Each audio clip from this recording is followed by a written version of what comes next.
안녕하세요. 오늘 저희는 여러분께서 보내주신 자료들을 가지고 세움받는 자라는 이 주제를 함께 좀 깊이 파고들어 볼까 합니다. 네, 반갑습니다.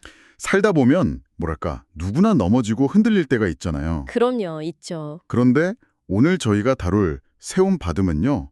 그냥 어려움에서 이렇게 건져지는 것, 도움받는 것, 이걸 좀 넘어서는 것 같아요. 맞아요. 단순한 구조 이상이죠. 네.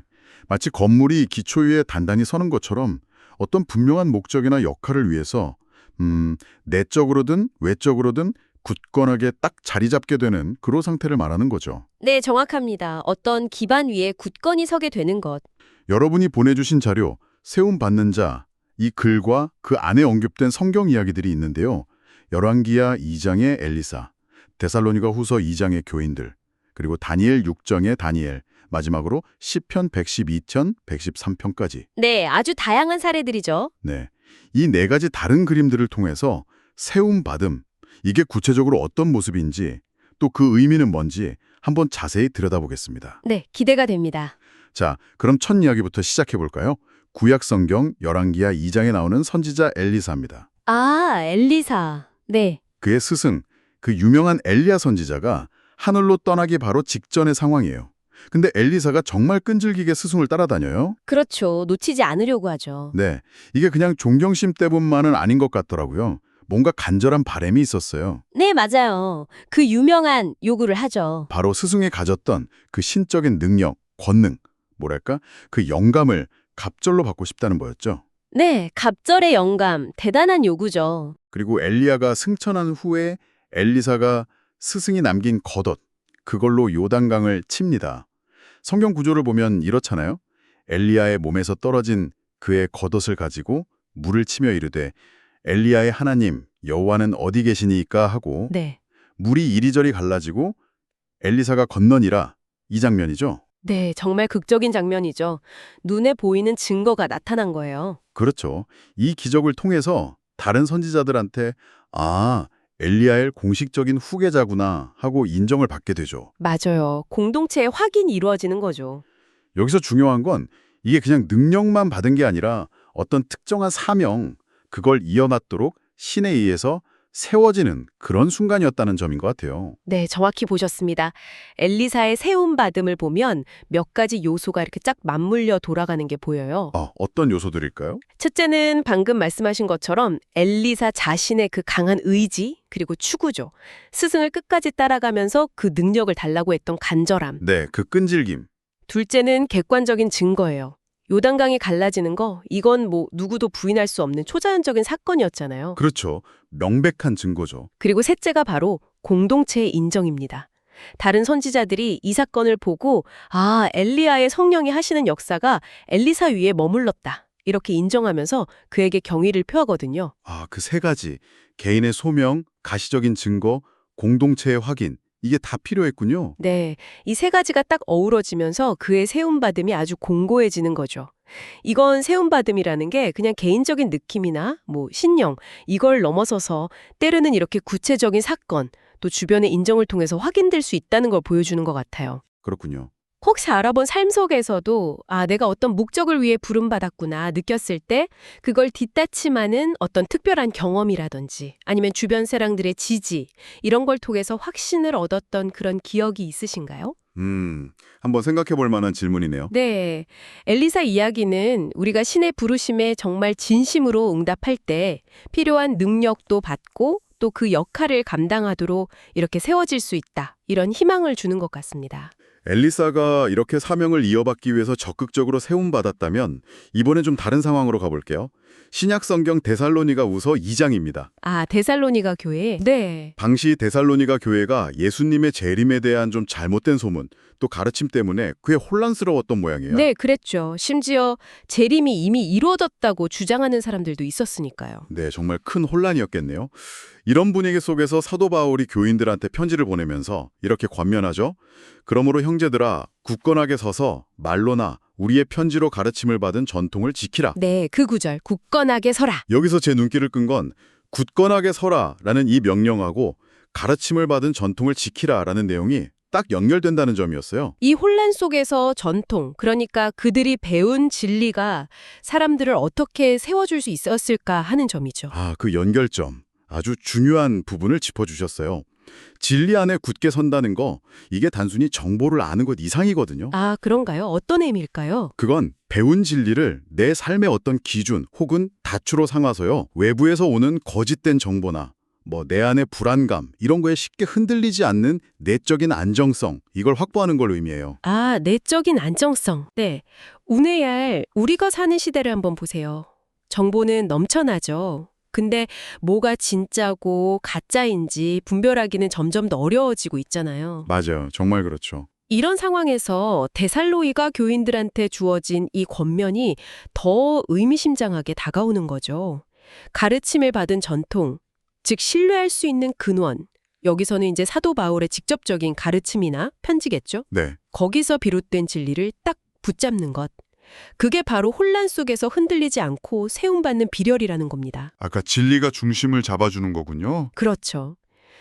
그래서 여기서의 세움받음은 세상의 여러 소음 속에서도 분별력을 가지고 진리의 뿌리를 내림으로써 어떤 상황에서도 믿음의 중심을 잃지 않는 그런 견고한 모습으로 나타난다고 볼 수 있습니다. 이건 그냥 머리로 아는 걸 넘어서 삶의 방향을 결정하는 어떤 의지적인 선택과 연결되는 거죠. 진리 안에서 이렇게 내적으로 굳건히 서는 세움받음과는 또 다르게 이번에는 정말 극적인 시련을 통과하면서 세움받는 이야기를 좀 보죠. 구약성경 다니엘 6장의 다니엘입니다. 아, 다니엘, 사자굴 이야기죠. 네, 그는 포로로 잡혀간 이방 나라에서 총리까지 될 만큼 높은 자리에 올랐는데 그의 신앙 때문에 모함을 받잖아요. 네, 시기 질투를 많이 받았죠. 왕 외에 다른 신에게 기도하면 사자굴에 던져진다, 이런 법령이 선포됐는데도 다니엘은 평소처럼 예루살렘을 향해서 창문을 열고 하루 3번 기도를 합니다. 정말 대단한 신념이죠. 근데 한편으로는 이게 너무 무모해 보이는 행동 아닌가 이런 생각도 살짝 들더라고요. 네, 그럴 수 있죠. 결국 그는 사자굴에 던져지죠. 바로 그 지점이 다니엘 이야기의 핵심적인 질문으로 이어지는 것 같아요. 어떤 질문일까요? 신실함과 무모함의 경계는 어디에 있는가? 그리고 어떻게 그 무모해 보이는 신념의 고수가 역설적으로 그를 무너뜨리려고 했던 바로 그 위기를 통해서 더 강력하게 세움받는 결과를 낳았는가 하는 거죠. 그 역설. 사자굴에 던져졌을 때 모든 게 끝난 것처럼 보였겠죠? 그렇죠. 하지만 신은 천사를 보내서 사자들의 입을 막았고 다니엘은 상처 하나 없이 살아남습니다. 다음날 왕이 이 기적을 보고는 엄청 기뻐하면서 다니엘을 끌어올리라고 명령하잖아요. 네, 성경은 그 이유를 명확하게 밝히죠. 그의 몸이 조금도 상하지 아니하였으니 이는 그가 자기의 하나님을 믿음이었더라. 바로 그거죠. 여기서 중요한 건 다니엘이 그냥 살아남았다, 이게 다가 아니라 이 사건을 통해서 그의 하나님에 대한 믿음, 그리고 그의 무고함이 왕과 온 나라 앞에 증명되었다는 점이에요. 증명되었다. 네. 그리고 왕은 그를 이전보다 더 높은 자리로 세우고 심지어 그의 하나님을 찬양하는 조서까지 내리게 되죠. 와, 상황이 완전히 역전됐네요. 그렇죠. 다니엘의 세움받음은 위기를 피해서 얻어진 게 아니에요. 오히려 신념을 지키기 위해 기꺼이 그 위기 속으로 걸어 들어갔을 때 그 고난 자체가 그의 진실성, 그의 가치를 입증하는 무대가 되었고 결과적으로는 신적인 보호, 그리고 더 큰 명예, 영향력으로 이어진 아주 극적인 사례라고 할 수 있습니다. 고난이 오히려 발판이 된 거네요. 네. 이건 때로 우리가 가장 좀 약해 보이는 선택, 즉 세상의 압력에 굴복하지 않고 원칙을 지키려는 바로 그 행동이 예상치 못한 방식으로 우리를 가장 단단하게 세우는 기반이 될 수도 있다는 걸 보여줍니다. 혹시 여러분에게도 어떤 원칙이나 신념 때문에 압박을 느꼈지만 그걸 지켰을 때 오히려 예상치 못한 긍정적인 결과를 경험했던 순간이 있지 않으신가요? 다니엘처럼 극적이지는 않더라도 비슷한 경험들이 있을 수 있겠네요. 네, 충분히요. 다니엘이 이렇게 시련 속에서도 신실함으로 높이 세움받는 이야기를 봤는데요. 이번에는 좀 정반대로 보이는 사회적으로 가장 낮은 자리에서 시작되는 세움받음에 대한 노래를 들어보겠습니다. 시편 112편과 113편입니다. 아, 시편, 네. 시편 112편은 하나님을 경외하는 의인이 복을 받고 흔들리지 않는다, 이런 견고함을 노래하는데 113편으로 넘어가면 이 세우심이 누구를 향하는지가 더 구체적으로 드러나더라고요. 네, 그렇죠. 대상이 명확해지죠. 특히 7절과 8절 말씀이 참 인상 깊었어요. 가난한 자를 먼지 더미에서 일으키시며 궁핍한 자를 거름더미에서 들어세워 지도자들 곧 그의 백성이 지도자들과 함께 세우시며 아, 그 구절들 정말 강력하죠. 먼지더미, 거름더미 이게 당시 사회에서는 가장 비천하고 뭐랄까 소망 없는 상태를 가리키는 표현들이잖아요. 네, 맞습니다. 정말 바닥을 의미하는 거죠. 그런데 하나님은 바로 그런 사람들을 일으켜 세우신다는 거예요. 그냥 일으키는 것도 아니고 당대의 지도자들과 같은 자리에 앉히신다고 노래해요. 이건 뭐 세상적인 성공 논리하고는 완전히 다른 이야기 아닌가요? 네, 바로 그 점이 이 시편의 메시지를 정말 강력하게 만드는 것 같아요. 세상의 가치관을 완전히 뒤집어 엎는 하나님의 관점을 보여주는 거죠. 그렇죠. 보통 우리가 세움받는다 하면 뭐 능력이나 배경, 성공 이런 외적인 조건들을 먼저 떠올리기 쉽잖아요. 네, 아무래도 그렇죠. 오히려 가장 낮고 스스로의 힘으로는 도저히 일어설 수 없다고 여겨지는 사람들, 바로 그들에게 임하는 하나님의 특별한 은혜이자 능력이라는 겁니다. 아, 은혜이자 능력. 네, 먼지더미와 거름더미는 인간적인 시각으로는 뭐 어떤 가능성도 보이지 않는 그런 절망적인 상태를 상징하거든요. 그런 곳에서 들어세워서 지도자들과 함께 앉힌다는 건 하나님의 개입이 인간의 모든 한계와 예상을 뛰어넘는 정말 놀라운 변화를 가져올 수 있다는 강력한 이미지인 거죠. 정말 소망을 주는 메시지네요. 네, 이것은 어쩌면 우리가 스스로의 부족함, 연약함, 그러니까 영적인 가난함을 깊이 인식하고 하나님을 전적으로 의지할 때 바로 그 겸손한 마음이 하나님의 세우심을 경험하는 통로가 될 수 있다. 이렇게 시사하는 것일지도 모르겠습니다. 아, 자신의 낮음을 인정하는 것. 네, 이 이야기가 여러분께는 어떻게 다가오는지 궁금하네요. 세움받음이라는 게 소위 잘 나가는 사람들만의 이야기가 아니라 오히려 내가 가장 약하고 부족하다고 느끼는 바로 그 지점에서 시작될 수 있는 희망, 그리고 하나님의 주권적인 능력의 표현이다. 이런 메시지로 읽힐 수 있을 것 같습니다. 자, 오늘 이렇게 4가지 이야기를 쭉 살펴봤습니다. 사명을 이어가던 엘리사, 또 진리 위에 굳건히 섰던 데살로니가 교인들, 시련을 통해 증명받았던 다니엘, 그리고 낮은 자리에서 높이 들렸던 시편의 가난한 자들까지 세움받는 자의 참 다양한 모습들을 만나봤는데요. 이 이야기들을 하나로 묶어보면 어떤 공통적인 실마리 같은 걸 찾을 수 있을까요? 이 4가지 사례들을 보면요. 세움받음이라는 게 결코 그냥 가만히 있는 수동적인 상태가 아니라는 걸 보여주는 것 같아요. 아, 수동적인 게 아니다. 네, 오히려 매우 능동적이고 역동적인 과정이죠. 엘리사처럼 분명한 목적을 향해서 막 나아가거나 데살로니가 교인들처럼 혼란 속에서도 진리를 붙잡으려고 하는 그런 의지적인 노력이 필요하고요. 네, 그렇죠. 또 다니엘처럼 신념을 지키기 위해서 고난을 감수하는 용기가 요구되기도 하고, 또 시편의 노래처럼 자신의 낮음을 인정하고 하나님의 은혜를 구할 때 경험되기도 하죠. 그렇군요. 능동적인 측면이 있네요. 네. 공통적으로 보면 이 세움받음은 하나님의 주권적인 계획과 능력 안에서 이루어지는 것이지만 동시에 인간의 반응, 그러니까 믿음, 순종, 신실함, 간구 이런 것들과 깊이 연결되어 있다는 점입니다. 아, 하나님의 주권과 인간의 반응의 만남이군요. 그렇죠. 결국 세움받는 자는 어려움 속에서도 흔들리지 않는 어떤 내적인 안정감, 그리고 삶의 분명한 목적의식 이런 걸 갖게 되는데 이게 종종 세상의 기대나 상식을 뛰어넘는 방식으로 나타나고 또 증명된다는 것을 이 이야기들이 보여주고 있는 거죠. 네. 단순히 그냥 버티는 걸 넘어서 분명한 이유와 목적을 위해서 이전보다 더 단단하게 서게 되는 것. 그게 핵심이라고 할 수 있겠습니다.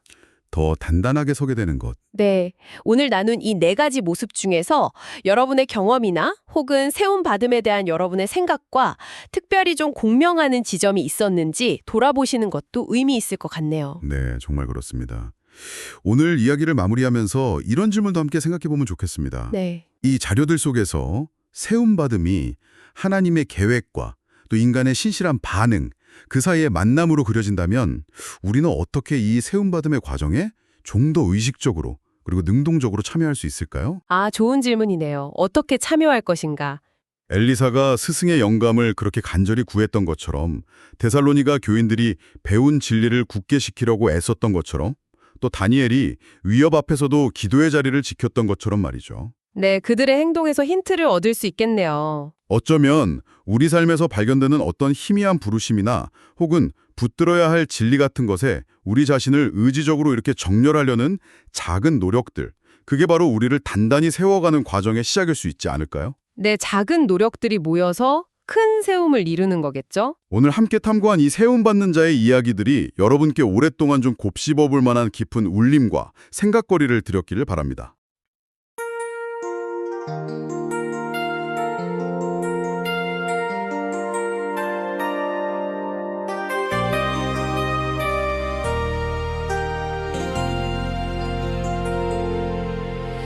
엘리야 승천할 때 겉옷을 물려받은 엘리사 요단강 가르고 사명 이어받네. 끝까지 스승을 따르던 제자에게 갑절의 영감을 부어 세우셨네. 오 세움받는 자 주의 능력 아래 진리 안에 굳게 서서 흔들리지 않네. 하나님의 목적 위해 부르심 입으니 가난한 자를 일으켜 영광을 보게 하시네. 거짓 가르침과 미혹의 세상 속에서 바울은 굳건히 서라 권면하네. 거룩함과 진리를 믿음으로 하나님 은혜 안에 견고하게 세워지리. 오 세움받는 자 주의 능력 아래 진리 안에 굳게 서서 흔들리지 않네. 하나님의 목적 위해 부르심 입으니 가난한 자를 일으켜 영광을 보게 하시네. 왕의 조서보다 주님을 택한 다니엘 하루 3번 기도하며 뜻을 정했네. 사자굴에서도 상하지 않게 지키시니 하나님 믿는 자를 높이 세우시네. 오 세움받는 자 주의 능력 아래 진리 안에 굳게 서서 흔들리지 않네. 하나님의 목적 위해 부르심 입으니 가난한 자를 일으켜 영광을 보게 하시네. 가난한 자 먼지 더미에서 일으키시고 궁핍한 자를 지도자와 함께 세우시네. 낮은 자를 높이시는 주의 은혜 세움받은 자로 영원히 찬양하리.